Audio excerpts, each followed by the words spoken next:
Thanks everyone for joining us and good morning.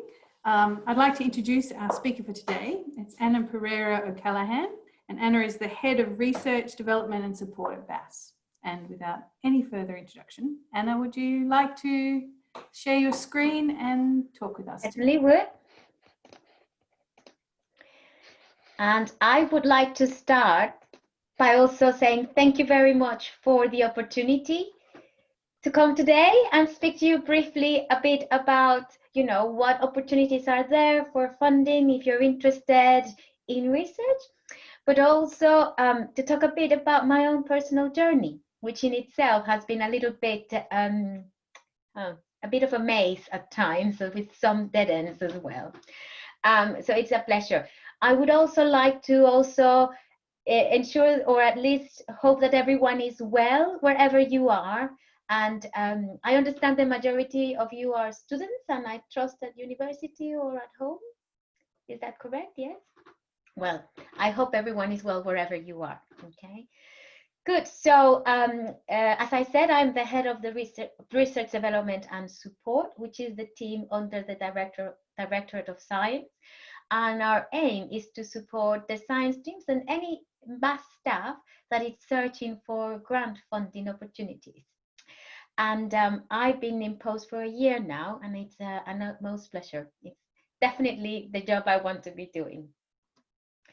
So I'm going to talk about, and I've been tasked to talk a little bit about introduction to funding, so you are aware roughly what opportunities are there. And I thought to talk to you about funding support at BAS, and wherever you are or wherever you end up going next, there should be an equal of our support to get funding elsewhere, especially in universities. So think of that wherever you go. Obviously, you will know who we are in BAS, the pre-award team specifically. There's also some ideas for funding for a PhD. And I had to find my own funding for my own PhD as well. So you will see some of the options that are there. So it's a bit of a work in itself, but it's how you start. Key funders as well. I'm going to focus on UKRI funding and EU and what happens beyond your PhD. It's never too early to start to think, if this is a career, I just want to know what would need to happen next. You don't have to go that path, but still, what would happen beyond the PhD. Main types of fellowships, which is a way of getting funded beyond the PhD. And tips and advice to prepare a fellowship application, which tend to be also related to when you apply for grants. It's really good to understand some key tips for you. I will also then talk a little bit about my personal journey, so you can have a sense of what it is to go through this and end up in the end not doing research as a first hand, but certainly supporting brilliant researchers. So I wanted to say that there is a lot of people that are here to support, in this case, BAS scientists, or if it's going to be in a university that will fund academics or researchers to apply for funding. And I'm not going to go into detail about the post, rather than you see there's red and there is blue. When we start to blue, talk about all the things that you need to prepare and know about and learn and train to apply for a grant or a fellowship. And then the red things is that there's all these post awards. So hopefully, once you're successful, there's going to be a lot of work to get the work doing that you actually propose. So there's a few people around. Think that there should be a team supporting wherever you apply for funding as well. And pre-award team is, we are focused on supporting when looking for funding, understanding funding, developing proposals and the like. And that's the aim of this conversation. What support do you need to find, and what do you need to look into when you go about thinking about funding, whether a PhD or later on? So I wanted to just give a sense of what do we mean by support. Support means one-on-one review of funding plan and ideas. It's an informal conversation we can have. What do you have in mind? What is it that you're looking for? What to fund? What do you want to do? Where do you want to go, etc. So it's really good to have informal conversations with people like the funding team. Support and advice via BAS mentoring scheme. So there's a lot of support and advice. If someone is applying for a fellowship at BAS, they join the BAS mentoring scheme for fellowship through our team, and then we reach to the right experts that helps with that support. Then you need to be finding opportunities. So we do have a funding news and bulletin that we produce internally, and there are sites that you can go. Some of them are free, some of them are not, where we can find funding opportunities. We provide proposal review and development, and we also help prepare budgets for any grant that you may be applying. We put together a library of resources to apply for funding. And there is seminars and workshops that we also organize, including a 2-day workshop on grant writing skills, in updates and information on NERC funding, EU funding, etc. And Research Connect in particular, I put because that's what BAS uses. And it's, you see a snapshot here, it's just an online database of funding opportunities. That comes at a cost, and it's accessible to BAS staff. But that's a way we actually get funding. It's different different places you can get. That's what we use. Okay. I also would like to say, just please feel free to stop me or ask. I cannot see everyone. So whether you shout, that's okay. I don't mind. And then please feel free to dip in. I sometimes feel it's easier to talk, have a nice conversation about any specific point I made on time. There will be time at the end as well. So funding for a PhD.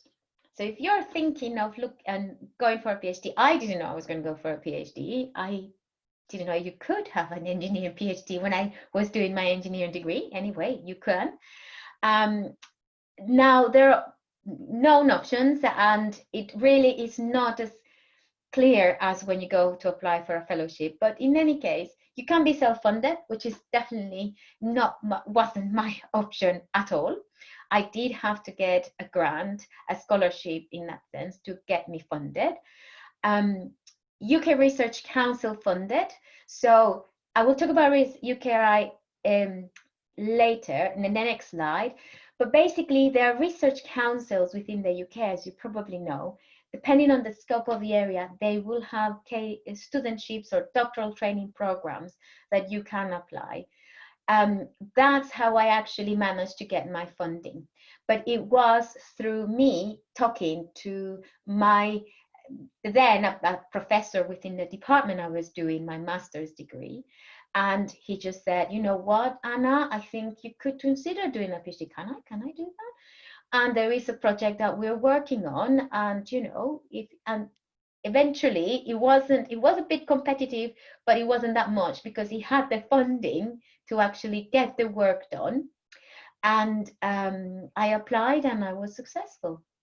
So it was an internal application rather than national, which made a difference. So I would say contacts, network, and network.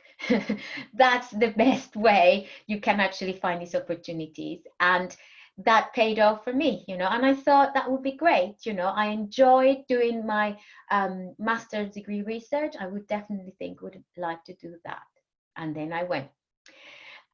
EU funding, as you have the doctoral training programs from UKRI funding, like NERC or EPSRC or VBSRC, you also have the Marie Curie training programs, which is a Marie Curie PhD type of programs. And I'll tell you a bit more about it soon.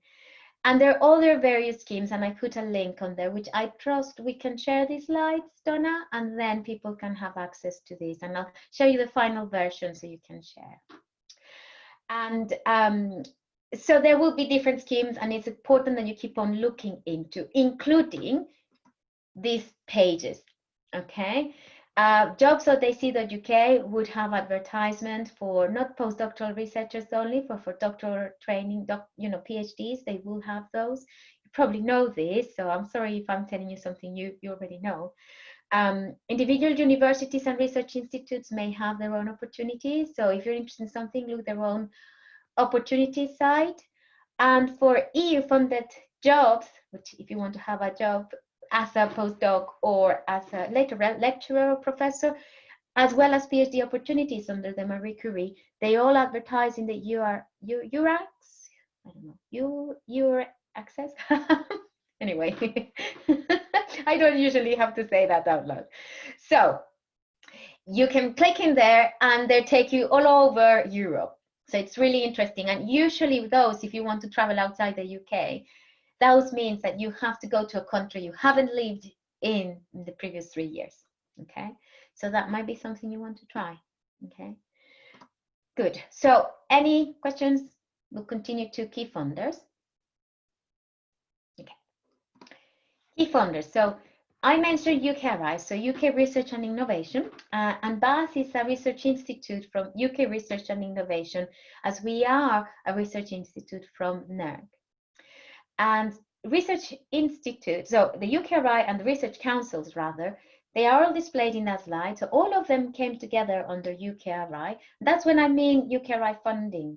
You can cover any of these, okay?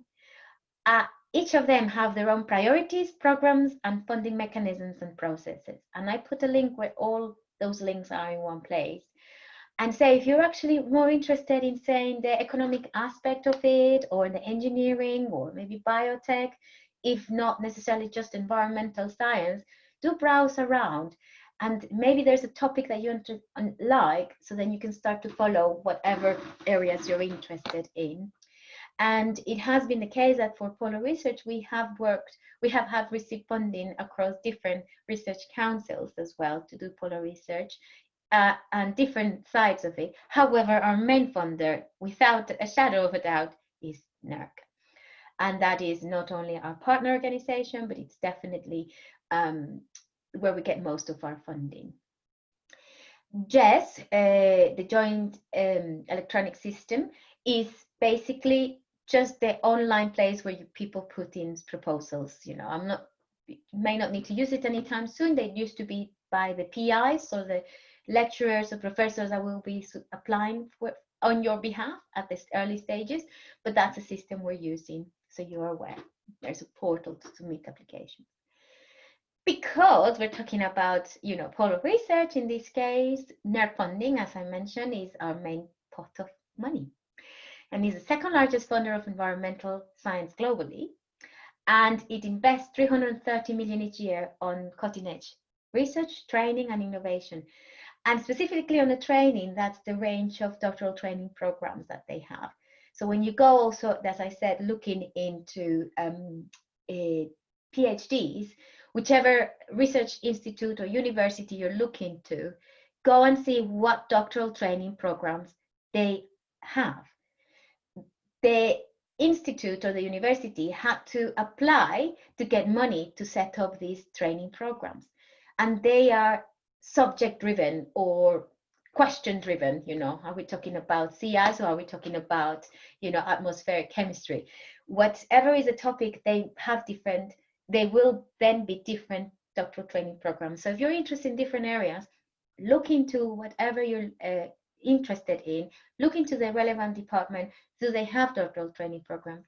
That's another way of knowing if they're actually involved in an area you are interested in. And NERC's work covers the full range of all of those areas, you know, which I am sure you are aware of. Okay. Now, what type of funding do they have? This is just to give you a sense. You know, you have the postgraduate training. That's a proportion of the funding from NERC that goes to PhDs. You have fellowships, which would be after a PhD.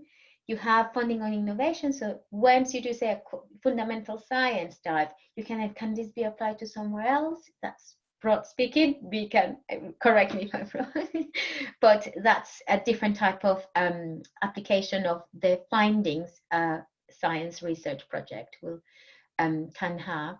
And public engagements, strategic research and discovery. So there's different pots of money funding, and let's give you a sense. It's useful to see, okay, so what type of funding is. You are at the moment, if you're looking for a PhD, postgraduate training is the area, and later on probably fellowships. Now, EU funding, we are coming to the end of Horizon 2020, and Horizon 2020, the EU splits its funding packages in 7 years. And each 7 years, they have a range of different calls and different areas. Horizon 2020 will end after its 7 years on the 31st of December this year. We can still bid to things, although at the PhD level, you don't bid to get a PhD. But what's important for you to be aware is that within a European funding structure, whether it is Horizon 2020 or the next 7 years, which will be called Horizon Europe, the PhD and the fellowship element will be under Marie Curie actions. So Marie Skłodowska-Curie actions. I might pronounce it wrong as well, but that's what it is.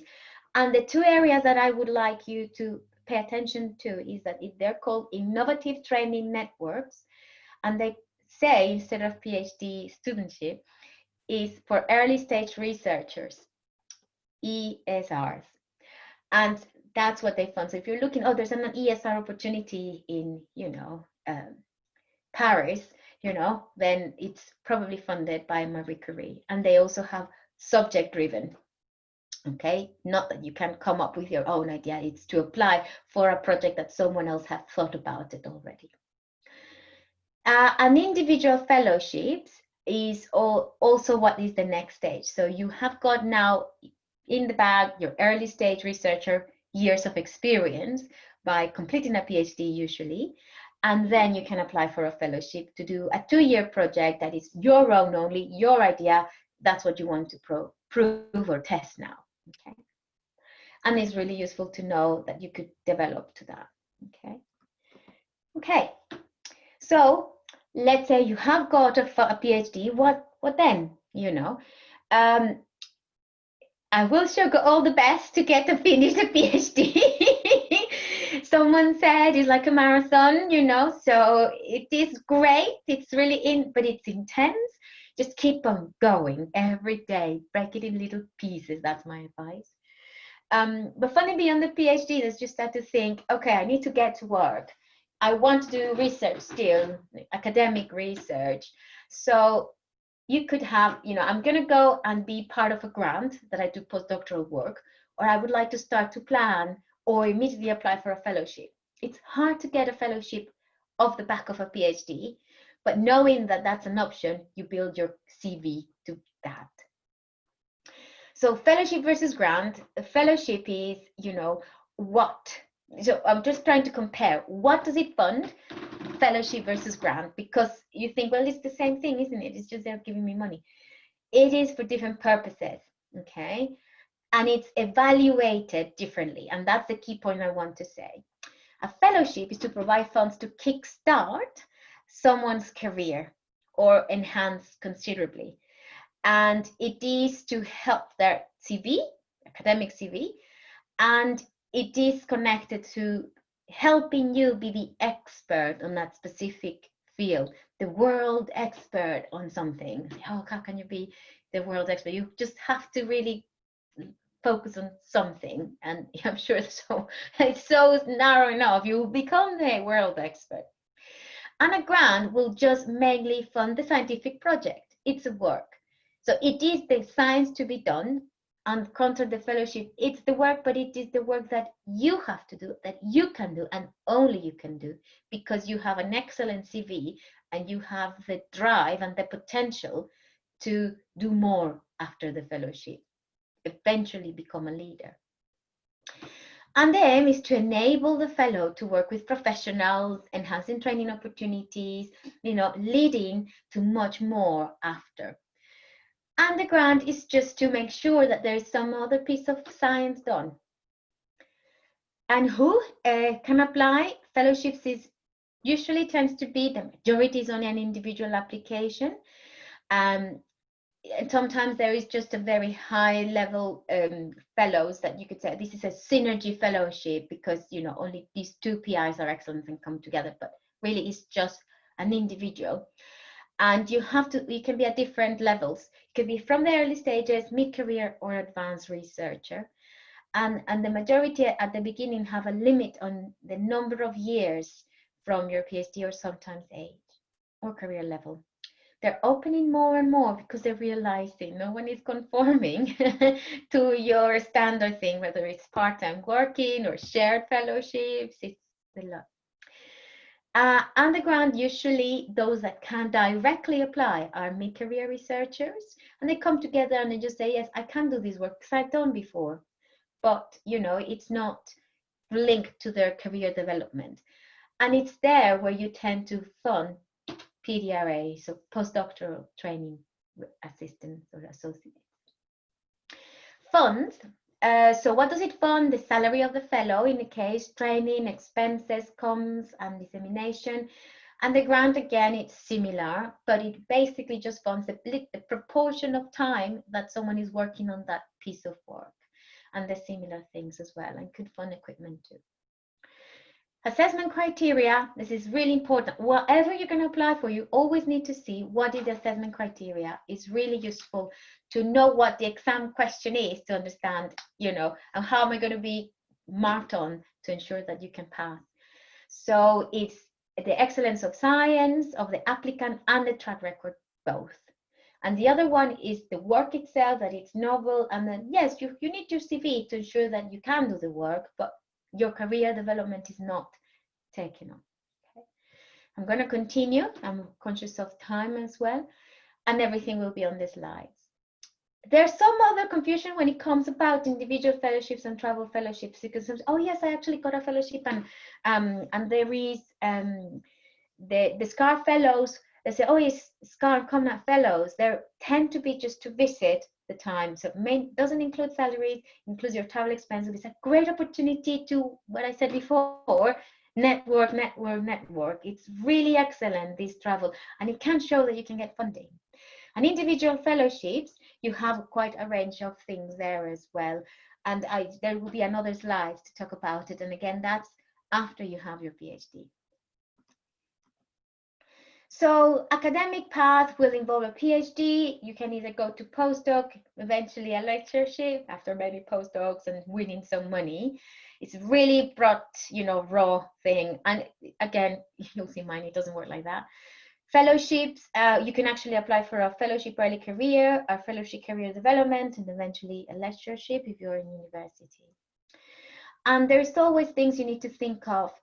Apply small grants, network, develop your own ideas, publish, get prizes and stuff like that. So all of this is important. That's why I say know earlier on, so you can start to build slowly. And also think that there is careers outside academia after your PhD, and mine is a case. And I did do a postdoc, and I had a fellowship as well. So in this case, you see, it's just quite different. The range of skills that a PhD learns is broad, and it's so capable that you could actually do quite more things than one would imagine. In academic careers, so when you're actually say, okay, I've got a PhD, do I do a postdoc or do a fellowship? I'm just giving you some hints of what you need to be doing when it comes to do that. Are you looking for a postdoc position? Look in the jobs place. There's just put the link of Cambridge for some, because we have some people local, and then the broader jobs.ac.uk, and fellowships really start to get to talk to different sites or centers, funding offices, your contacts that you're interested in applying for one. And I'm not going to go into the details of all of this because it's a lot of, how much it is, but you've got the name of the fellowship, the type of disciplines that they have, the length of the years, the eligibility, and the link to the site. So that gives you, say, okay, what is this about? Who have they funded before? That gives you a good sense where to get to. And this is to show that if you really want the next level of fellowship, you need to continue to do what you started, but with more. Yeah. Show a lot more initiative on projects, on collaboration, on strategic thinking. You can start to supervise PhDs. You can start to review papers. So that's the next stage. And there's some other fellowships I'm going to leave there as well for you to look. Again, that's later on. But if it's me, I prefer to know what's potential, what options are there, so then I know. And apply for funding really is just key things, and it's only 2 slides, is if you're looking on the science, You need to start to think, what's the idea? What's the scope? Think big, right? About you. Your application should convey that you're the future leader, that you can do the work, that you have experience, that you can have a proof that you can do this research. And you need to find your inner cheerleader, I said, because you have to say how brilliant you are. And the most scientists I speak, they are not find it. I am the cheerleader at the start, and eventually they can, as you can see. It's not hard for me. The host, you consider the host very carefully. Where do you want to do a fellowship, a grant, a work? You know, that will be leading to opportunities later on. Resilience. You will need to learn that, you know, failure is just a learning step, you know, and, you know, the resilience is those that can pick up after a fall, isn't it? Or, you know, just a little blip. So it's important to take that even a failure, an unsuccessful grant or proposal or job application, it's not the end. You just need to say, that's fine, I've learned things to make this work. And my supervisors and then postdoc and fellowship line manager, he said, you need to celebrate submissions, Anna, because you don't know what's going to happen then. And the process is seek help advice early and often. Just keep talking, you know, to teams like the pre-award team. And apply early and apply often. So I just say, just keep going. The more you do it, the more you get at it. If that's what you like, you have to be honest with yourself to see, is that what I want, or am I just banging my head against the wall? You need to be honest with yourself, okay, and understand what you're looking for your career and your personal life. So I'm going to go to, that's the content of the funding. Before I move to something a bit more personal, does anyone have any questions on the funding? And if we've got time, I can talk a bit of detail about the rest. Anna, I had a quick question. Are you happy for us to share your actual presentation with the students? Because there's a lot of useful links and information in there that it'd be brilliant if they could just click on it. Yes. Rather than... I would probably remove some things that are BAS staff relevant. So if you can actually let me, yes, I will send that. So I will send the final PDF to share. Brilliant. If you send it to Donna, then Donna will forward it on to everyone. That's brilliant. Thank you. Anyone with any questions? That's fine. You can type them up as well if you want. I can have access to the chat if needed. Okay. Good. So personal. So I'm this. You know, Donna said, "Oh, why don't you have a chat about how what happened with you?" And I thought, okay, well, happy to share. So you see how I said, oh, if you want to follow an academic career, you just do this and that. That didn't happen to me. And that's what they say, you know, your career conversations is, yes, definitely, you know, just continue. It's very straightforward. Do one thing and that will lead to another. Or, you know, you can sort of go there. It's a little bit longer, but you will get eventually there. But this is my career, I say, and it's just, it really has been amazing. I thought at some point, I'm like, what am I doing, you know? And the honest truth is that every single job, experience, volunteering, etc., that I've done just led me to be the person I am today and put me in a strong position to have the position I have. And I could have not planned that at all.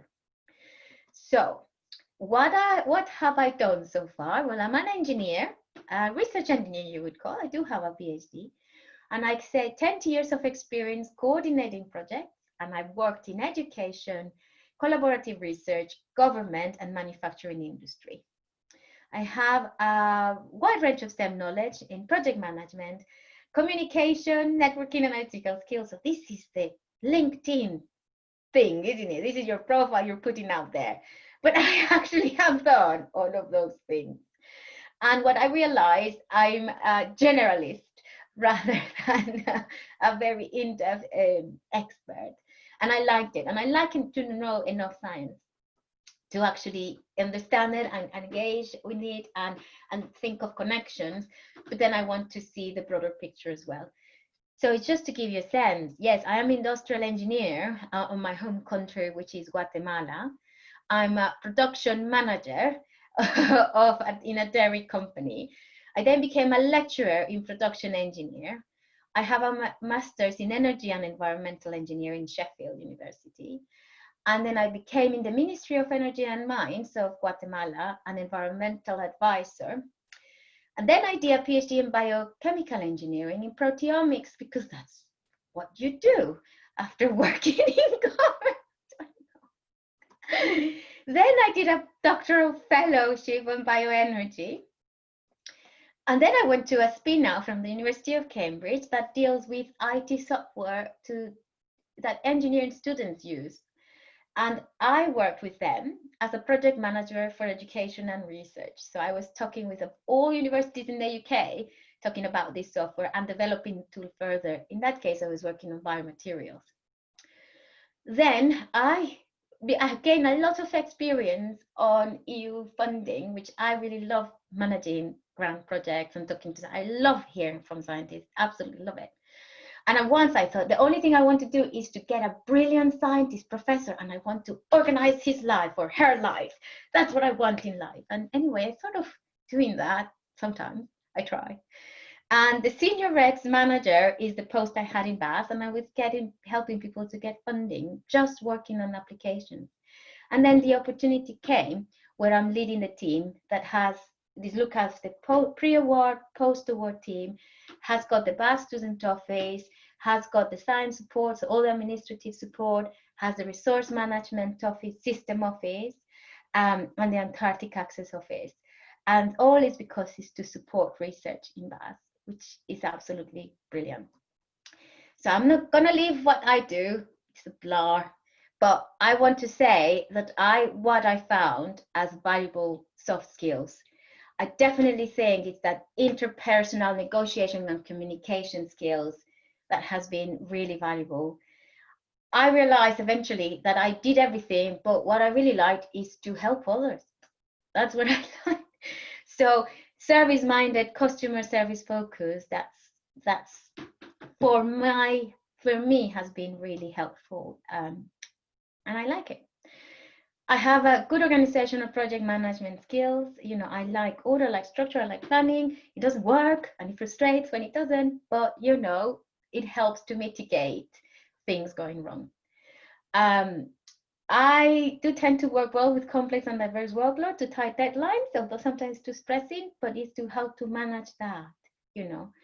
Practical problem solving, I tend to just find what is the solution here. Let's just, you know, find a middle point. And teamwork, I really think for me is where I thrive, teamwork. Not everyone does, but that's something I look forward to. Another skills is the science and technology knowledge has been really good. Knowledge transfer experience, continuous learning. So training. I love training. Sometimes I thought, why just like training for? I actually thought when I was with university, that's it. But I kept on looking for courses. I am addicted to training, I think. And I just find it super interesting. And I think I'm innovation minded. I really like to think of new ideas. Sometimes there's too many that I don't know what to do with them. And I think it's also emotional intelligence. And we don't focus a lot on this, but understanding what's my emotional intelligence? How can you to improve that helps. So get a book on emotional intelligence, find out a bit more.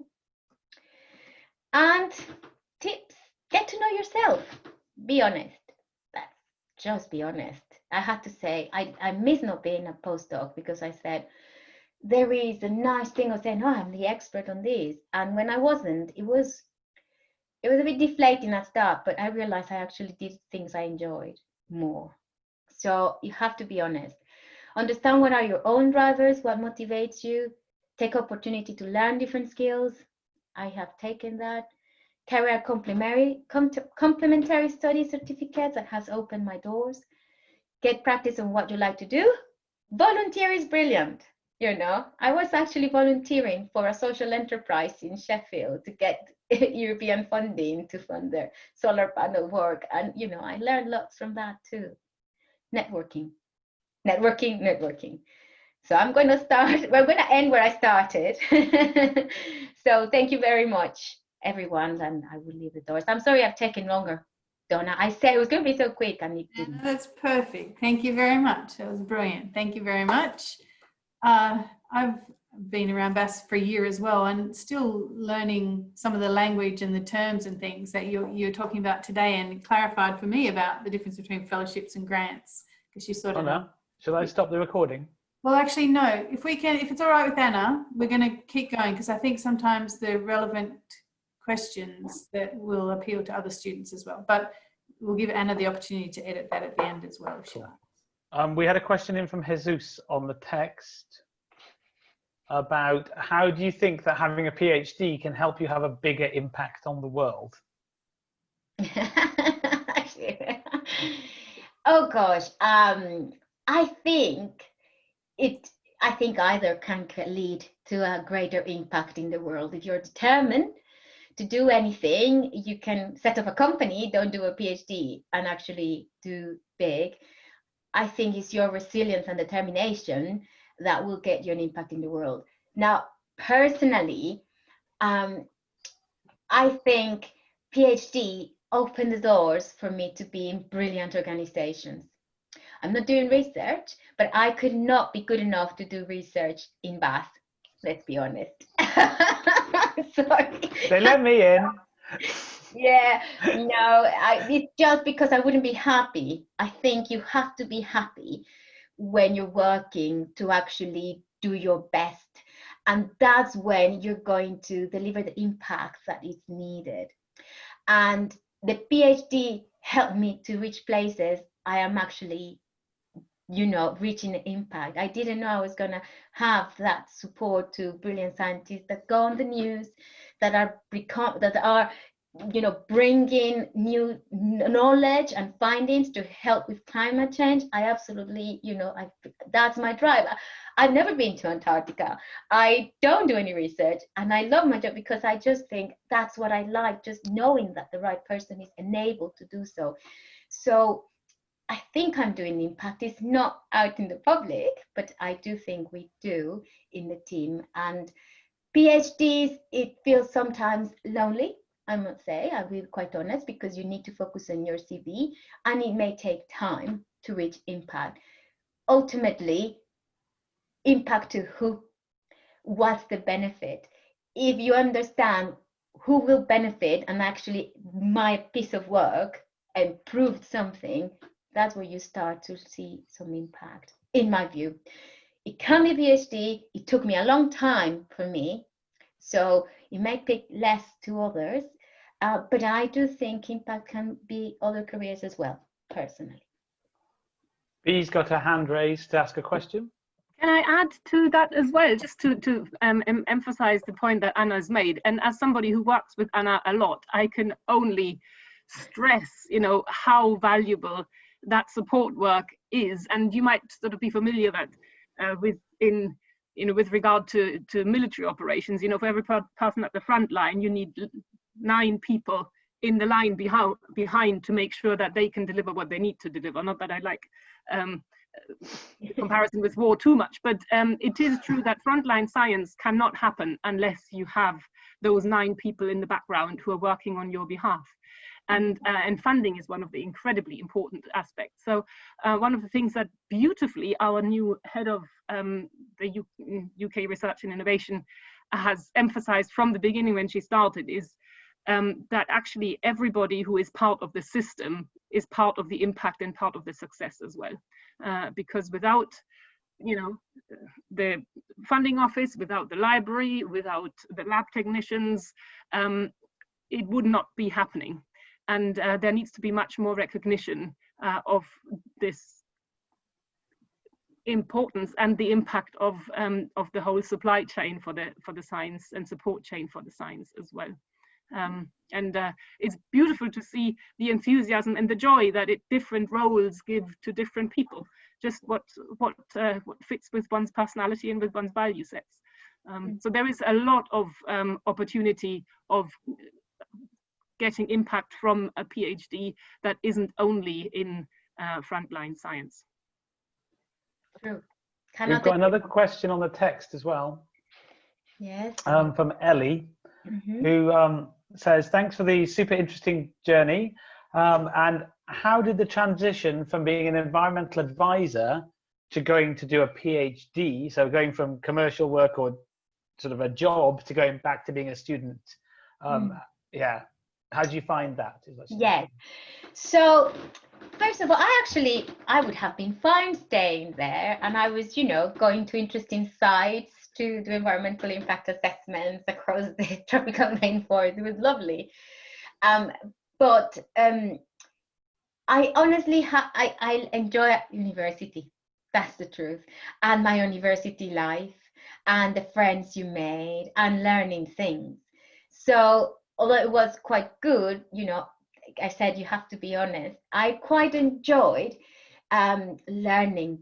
I quite enjoy, it was a challenge. I had never held a pipette in my life when I started my PhD. I don't know how I finished it, but the truth is it's just, I just liked university, and I liked the life I was living there. So, and it wasn't perfect. It felt lonely because PhD is not the same as doing a master's, really.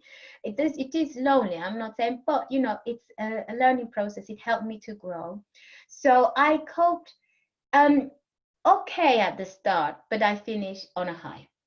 Okay, so and I did have enough interest and something to look forward to because I like learning. So it wasn't too bad. One of my things is my favorite is how honest you have been with your talk, because actually it's brilliant to see a real genuine personal journey that you've got to a point where you're head of a department now. Yeah, I know. But you're telling us about all these steps where things went how you didn't want them to go or differently. And a lot of scientists, especially early on in their career, did that thing that you were talking about of identifying themselves as their job. And what do I do if I'm not a marine biologist or I'm not a physicist or whatever? I'm nothing if I don't have that.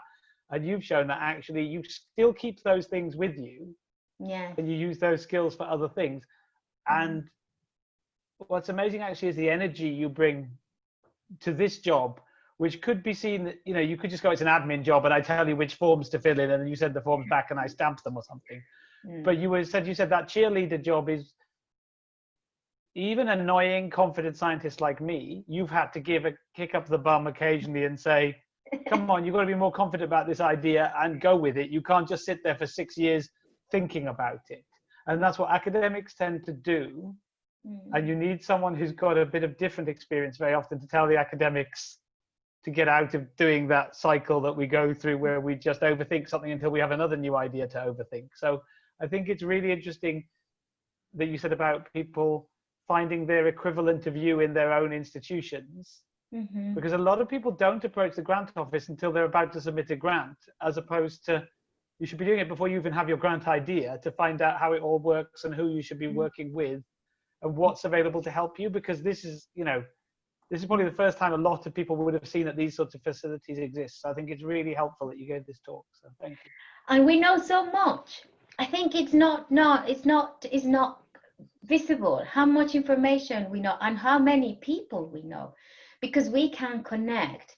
We will know who's the expert on something and who's a really person who wants to support early careers, or someone that is we know things and can help guys. So thank you very much, Hugh. I put that one is one of my first things there. You have to be honest, and I think it's important to be, and I like to be honest with scientists like Hugh. Yeah. Understand, you have to be honest. It's going to be hard work, or that will be, but if it's really what you want to do, it can pay off. And I do think, and I think it's a journey. I didn't know if I was doing what I wanted to do until later on, and it's a skill to thread everything you've done and say, oh, it actually links. It's not disjointed.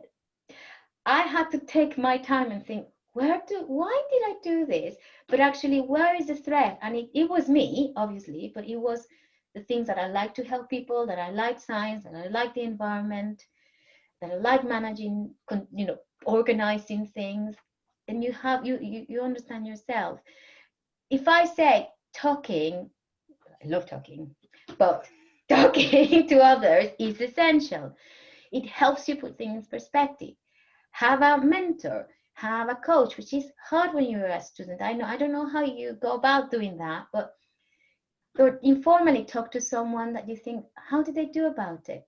That's really useful, I find. That makes you think, there's more to life than my worries, which are important, I know. Is there anyone else got any other questions for Anna? Otherwise, I was going to ask one about how she picks training. All right. So I was just wondering, when you say you keep continual learning and you're picking training courses to do, are you thinking about the role you're in and the training, or are you trying to project forward and think, I might like to go in that direction, or I might like to go in that direction, when you're thinking about training and doing online courses? Both, actually, because it has happened to me that I actually needed training on something I was going to do now. So I joined in Bath, and I knew about EU funding, but I hadn't had the official EU funding finance training. I went to that, and that helped to that. But then there was a training about, negotiating skills. I didn't need them, but they became useful. And I had a training on leadership for women, which, wasn't needed at that time to do my role, but it's useful. And I'm interested on that. So it's a combination of both. I did my Prince 2 certificate, which is a project management certificate recognized globally. And I just took it, I didn't need it. And I did it when I was doing my postdoc because someone said, oh, there's space available. Do you want to take it? This cost £1,000. Yes. I did it. It was a solid week. I managed to get the course. I didn't need the training, but I think it's something that was of interest, and I took it, and it's thanks to that it has opened other jobs too. That's excellent. And so ongoing development, be curious. Lifetime learning, by the sounds of it. That's fantastic. All right. Do we have anyone have a last question for Anna, or a comment, or a thank you? I just have a really short one, if that's okay. Yep. Thank you, Anna, for this talk. It was actually really helpful for me because I haven't thought about what I'm going to do after I finish my PhD at all. I just kind of say postdoc and deflect the question. But it was actually really interesting to find out that only, I think it was 0.45% of people go to professor. I can't believe it. I thought that was what everyone did. Which is stupid. Sorry. No, it's fine. It's not stupid. It's not. It's what you're given as a career path in front of you when you enter academia. It's not a stupid thing. And I'm not really sure that's what I want to do. So my question is, obviously it takes a long time to get to professor status. What other kind of positions are there to aim for on that timescale? Like, what other things do people end up doing after that amount of time, sort of in the field? Is that in academia or anywhere? Just anywhere, really. I haven't really thought about it. Do you want to say something? Well, I can give you my example because I very much fell into that trap as well. And actually, it is something that academia, quite understandably, probably projects very strongly, because it is incredibly hard to climb that academic ladder, and you make so many sacrifices. And if you don't in your mind have that this is the only thing that's worth doing, then maybe you wouldn't make all those sacrifices. It took me an awful long time to break free from the fact that if I went outside the normal academic pathway, I wasn't a complete and utter loser. So I took sideways steps bit by bit throughout my and I stayed in science for nearly 15 years or so in various roles, but bit by bit there were little doors that opened to look more into the technology transfer side, for example. So first of all, it was sort of a 10% secondment to the normal research side of things as a business fellowship, and it came with training. And I couldn't agree more with what Anna says about keep doing those bits of different weird and wonderful training opportunities, because they can show you what else there is. They can give you new connections, and on your CV they showcase your commitment to doing something different over and over and over again. People who have worked for many years as postdocs then decide, okay, I can't get any further. What do I do? Oh, I'll go into academic administration. So they apply for academic administrator jobs, and there's nothing on their CV that showcases that they have any commitment to this kind of role, apart from that it's, you know, a stopgap or something else that they potentially could be doing. So you want to show commitment that you're looking at different things. So technology transfer definitely is one area where a science background is almost essential, very, very helpful. And where, again, going back to Jesus's question of impact, it helps people to take that excellence that is being produced in the scientific world and plugs it in to the rest of the world. And, you know, we can't all be experts in everything. If you're a superbly focused expert in one niche of your science, it's a lot to ask to then also have the full overview of who else could make use of that. You want to work with other people who have a little bit of an understanding of what your science is about, but have the breadth of other connections that they can link you in with. Donna is another fantastic example of someone who's worked in science for a long period of time, and through her passion for equality and diversity has forged a new career. And that was also after quite a few years. So it's not only that you have to take that decision straight at your first postdoc. I love the map that Anna was showing, because that's my life as well. And that's life in general. It is not a linear path. It goes all over the place. And it's not only COVID that comes in and suddenly, you know, spreads all the balls on the pool table out in different directions, you know. It comes left, right, and center. So going with the flow and staying flexible and taking opportunities to train wherever you can, I think is definitely what I'd agree with strongly with what Anna has said. Thank you, Vi. I think so. I think we would like to see, oh, you can do this job or this job or this job. I say I honestly think you need to follow what you really are driven for, you know, because that's going to give you the energy to put up with things that are far from perfect, and you'll do your best. And when you do your best, people will see, you will feel happy, and opportunities will open up. And it's gradual. Sometimes you think, oh, I started to do it. How did I know that this thing was going to lead into me doing this for life? We can't tell you, but you may be working in a research organization or in a company, or you can do what we're doing, supporting research, or you might as well go and teach in a school. You know, there's so many things, as long as you are happy. And I'm very conscious that we have had the warning too. No, that was just how many years Donna's been doing things for. Oh, okay, I thought that was the time is up. No, that very unkind man went way past the 20 that he needed to go to and kept going. So that's all that was. That's geology counting. Thank you very much. Alicia, excellent question. And I think, you know, we need to keep providing alternatives and options. You'd be a brilliant professor. So if you want to go that way, you go and get that. But, you know, there are, as we do our life journeys, this is why it's so fantastic that Anna would come and share her journey, because, you know, she has so honestly laid out that there have been 16 different options of directions and ways to go. So, you know, again, I am conscious that we're right on 12 o'clock. Thank you, Anna, so much for coming and sharing your story, not only for us today, but I think your talk will be such a valuable resource for us. So I would love to share the slides. Thank you. And we will put the talk on our resource page on the project website. And I think it will help a lot of people as they do consider masters and then PhD and what comes after that. So thank you so much for sharing your time with us today. And thank you everyone else for joining in. Really appreciate it. Good. And the email address, there's an email address there. Thank you very much, everyone. Contact if I can help anymore. Okay. That's fantastic. Thank you, everyone, for the opportunity. Bye for now. Thank you. Bye.